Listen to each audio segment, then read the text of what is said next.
हाय, माझं नाव खुशी आहे. मी जॉबवरून जात होती घरी. इतकी हवा तुफान येत होती, असं वाटत होतं की पाऊस वगैरे. घरी गेल्याच्यानंतर सरळ मी झोपली, कारण की इतकी थकली होती की सांगू नका. तिथून उठल्याच्यानंतर दादाला म्हणते शॅम्पू आणून. दादाने शॅम्पू आणून दिली. शॅम्पू आणून दिल्याच्यानंतर आंघोळ वगैरे केली, केस वगैरे पुसले.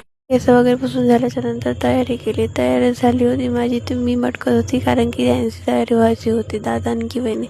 मग आम्ही बाहेर निघाल्याच्यानंतर मी गाडीवर बघा किती छान दिसतं. अरे दादा आणि वहिनी बघा गप्पे मारत होते. मी संबंधामध्ये डाग अडवली. मग आम्हाला मेट्रो स्टेशनवर आम्ही मेट्रो स्टेशनवर बसवलोच होतं.